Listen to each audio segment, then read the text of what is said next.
സഹപാഠിയെ quotation സംഘത്തെ ഉപയോഗിച്ച് വധിക്കാൻ ശ്രമിച്ച കേസിൽ കോളേജ് വിദ്യാർത്ഥിനി അറസ്റ്റിൽ.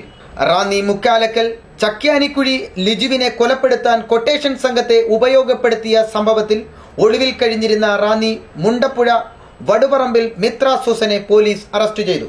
സഹപാഠിയെ വധിക്കാനായി കൊട്ടേഷൻ സംഘത്തെ ഉപയോഗിച്ച കോളേജ് വിദ്യാർത്ഥിനി മിത്ര സൂസൻ എബ്രഹാമിനെ തിരുവല്ലയിലെ ബന്ധുവീട്ടിൽ നിന്നുമാണ് പോലീസ് അറസ്റ്റ് ചെയ്തത്. റാന്നി സെന്റ് തോമസ് കോളേജിലെ ട്രാവൽ ആൻഡ് ടൂറിസം വിദ്യാർത്ഥിനിയാണ് മിത്ര.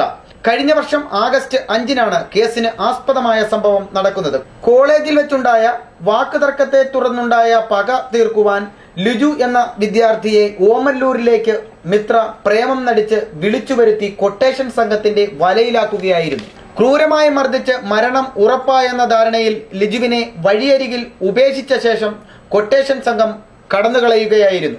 കുപ്രസിദ്ധ കൊട്ടേഷൻ സംഘ തലവൻ ദിലീപിനെയും സംഘത്തെയുമാണ് ലിജുവിനെ കൊലപ്പെടുത്താനായി മിത്രയും കൂട്ടരും ഉപയോഗപ്പെടുത്തിയത്. കൊലപാതക ശ്രമത്തിനു പിന്നിൽ മിത്രയും സംഘവുമാണെന്ന വാർത്ത പരന്നതോടെ ഇവർ ഒളിവിൽ പോയി. മിത്ര ഉൾപ്പെടെ 4 അംഗ സംഘത്തിനെതിരെ പോലീസ് ലുക്കൌട്ട് നോട്ടീസ് പുറപ്പെടുവിച്ചു. കേസിലെ മുഖ്യ സൂത്രധാരിയായ മിത്ര സൂസൻ സമ്പന്ന കുടുംബത്തിലെ അംഗമാണ്. പണവും സ്വാധീനവുമുള്ള കുടുംബത്തിലെ അംഗമായ മിത്ര പോലീസിലെയും രാഷ്ട്രീയ രംഗത്തെയും ഉന്നതരുടെ സംരക്ഷണയിലായിരുന്നതായി ആക്ഷേപമുണ്ട്. 5 മാസങ്ങൾക്ക് മുമ്പ് നടന്ന പ്രമാദമായ വധശ്രമ കേസിലെ പ്രതിയെ അറസ്റ്റ് ചെയ്യുന്നതിന് പോലീസ് അലംഭാവം കാട്ടിയത് ഏറെ വിവാദമായിരുന്നു.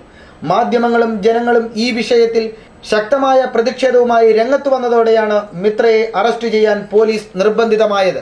പ്രദീപ് ഗുരുകുലം, ന്യൂസ് ബ്യൂറോ, പത്തനാപുരം.